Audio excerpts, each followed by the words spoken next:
आप इस क्लास में सीखते हैं इंग्लिश के कठिन से कठिन मीनिंग्स को पढ़ना, वो भी ट्रिक के साथ। ट्रिक है यहाँ पर कोड। आपको उन कोड के ऊपर काम करना है। यदि आपने उन कोड के ऊपर काम कर लिया तो 100% आप कठिन से कठिन इंग्लिश के सारे वर्ड्स को आसानी से पढ़ भी पाएंगे और साथ ही साथ लिख पाएंगे।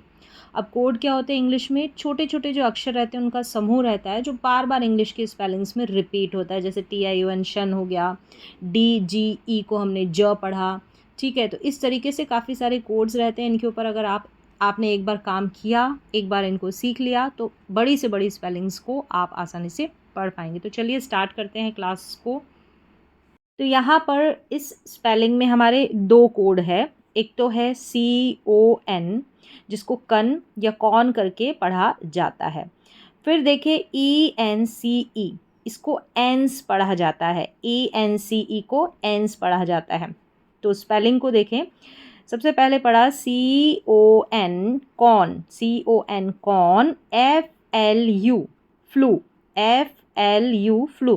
तो इस तरीके से जब बड़ी स्पेलिंग रहेगी तो उसको तोड़ के आपको पार्ट्स में डिवाइड करके फिर इसको पढ़ना है। तो सबसे पहले कॉन हो गया, फिर FLU फ्लू हो गया, फिर लास्ट में ENC हमारा कोड एंस पढ़ दिया इसको। तो पूरी स्पेलिंग हमारी क्या बन गई? कॉन्फ्लुएंस। क्या बन गई? कॉन्फ्लुएंस। कॉन्फ्लुएंस। कॉन्फ्लुएंस का मतलब होता है संगम। जैसे कि नदी का संगम होता है तो उसको बोलते हैं कॉन्फ्लुएंस। कॉन्फ्लुएंस। नेक्स्ट है, यहाँ पर भी शुरू में देखेंगे तो CON हमारा कोड हो गया। तो इसको मैंने बताया कि कई स्पेलिंग्स में इसको कन और कई बार इसको कॉन करके पढ़ा जाता है और कई बार ये दोनों ही प्रोनाउंस किया जाता है एक ही स्पेलिंग में। अब यहाँ पर देखिए TIO, ये भी हमारा कोड है। अगर TIO रहता है तो इसको श पढ़ते हैं। ठीक है, श। और TION हो जाता है तो इसको शन पढ़ते हैं, शन। ठीक है, और AL ये भी रिपीट होता है हर एक स्पेलिंग में कई बार, तो इसको अल करके प्रोनाउंस किया जाता है, अल करके। तो चलिए अब स्पेलिंग देखेंगे तो यहाँ पर CON हमारा कोड हो गया। तो क्या बन गया? CON। यहाँ पर या तो कन बनेगा या कॉन बनेगा। तो यहाँ पर हमने CON को पढ़ा कन। फिर VEN, तो ये भी कई बार आपको कई स्पेलिंग्स में नज़र आएगा, इसको वैन करके पढ़ना है।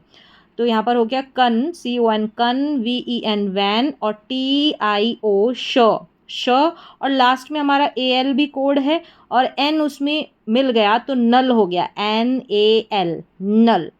फिर से देखें CON कन, VEN वैन, TIO श और NAL नल। तो पूरी स्पेलिंग हमारी क्या बन गई?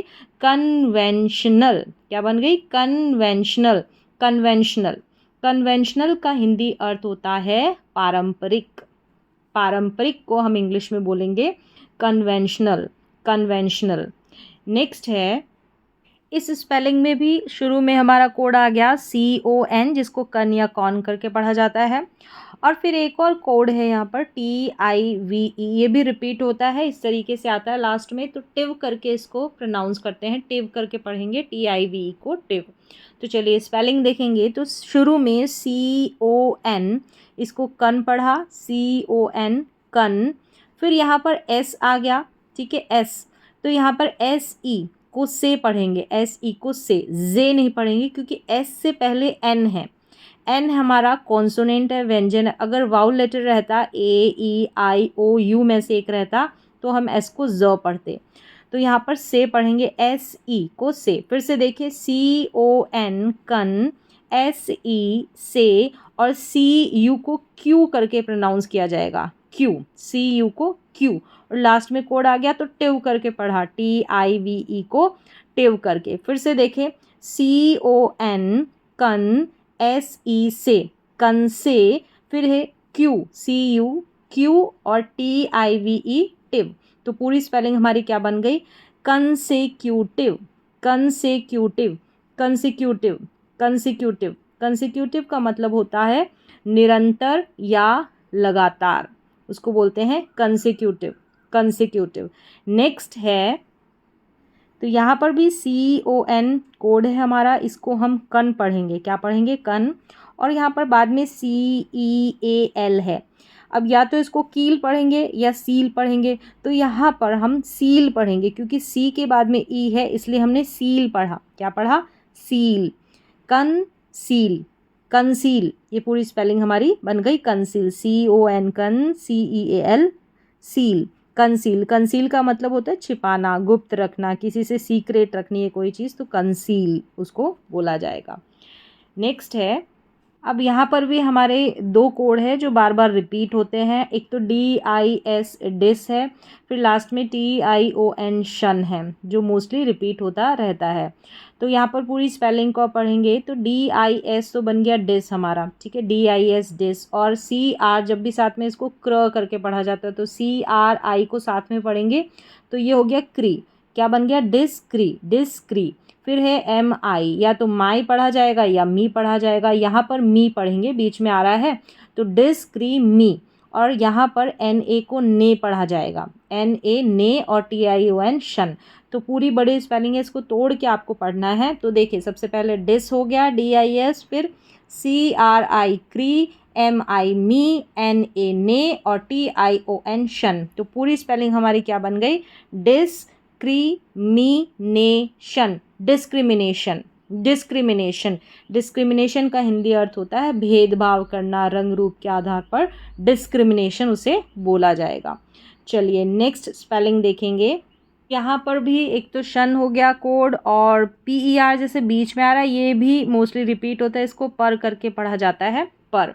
तो चलिए पूरी स्पेलिंग को देखेंगे। यहाँ पर शुरू में DES रहता है, इसको डेस पढ़ते हैं, DES को डेस पढ़ेंगे। और PER है तो इसको पर पढ़ेंगे, ठीक है, पर। और A इसके साथ में लग गया तो परे बन गया, PERA, परे। फिर से देखिए, DES डेस, PERA परे, परे, डेस्परे। और TION हमारा कोड हो गया शन, डेस्परेशन। क्या बन गया? डेस्परेशन, डेस्परेशन, इस तरीके से। अब इसको डिस्पिरेशन पढ़ देंगे तो गलत हो जाएगा, डिस फिर पिरेशन, डिस्पिरेशन नहीं, तो इसका उच्चारण है, इसको पढ़ा जाएगा डेस्परेशन। डेस्परेशन का हिंदी अर्थ हो गया निराशा होना, निराश हो जाता है कोई तो बोलेंगे डेस्परेट हो गया, तो डेस्परेशन निराशा या मायूसी को हम बोलते हैं इंग्लिश में डेस्परेशन। चलिए नेक्स्ट देखेंगे। तो यहाँ पर हमारा कोड है, लास्ट में OUS आया हुआ है, इसको अस करके पढ़ा जाता है, OUS को। ये भी रिपीट होता है, एस करके, अस करके इसको पढ़ा जाएगा OUS को। तो चलिए स्पेलिंग देख लेते हैं अब। यहाँ पर है OB शुरू में है, इसको ऑब करके पढ़ेंगे, OB ऑब। फिर है SE, इसको C पढ़ेंगे तो क्या बन गया? ऑब सी। फिर से देखें, OB ऑब और SEC, ऑब सी। और QU को पढ़ा जाता है क्व, क्या पढ़ते हैं? क्व। और आई लगा है तो क्वी हो गया, क्वी। फिर से देखें, OB को ऑब करके पढ़ेंगे, SE को C, ऑब सी, QUI क्वी, और अस लास्ट में OUS को अस। तो पूरी स्पेलिंग हमारी क्या बन गई? ऑब सी क्विस, ऑब सी क्विस, इस तरीके से, ऑब्सिक्विस, ऑब्सिक्विस। ऑब्सिक्विस का मतलब होता है चापलूस, कोई चापलूस होता है तो उसको इंग्लिश में बोला जाता है ऑब्सिक्विस, ऑब्सिक्विस। तो इस तरीके से ये पूरी स्पेलिंग को आप पढ़ेंगे। और OUS रिपीट होने वाला कोड है, अस करके पढ़ा जाता है। अगर आप चाहते हैं कि ये सीरीज़ कंटिन्यू रहे तो आप ज़रूर बताएं कि इंग्लिश के जो कठिन शब्द हैं, इंग्लिश के जो कठिन मीनिंग्स हैं, इनको पढ़ने वाली जो सीरीज़ है उसको ऐसे ही कंटिन्यू रखा जाए। तो आज की मीनिंग्स की क्लास में बस इतना ही, मिलते हैं अगली क्लास में। तब तक के लिए आप करें इन सारे मीनिंग्स को पढ़ने की कोशिश और याद करें इनके हिंदी में अर्थ।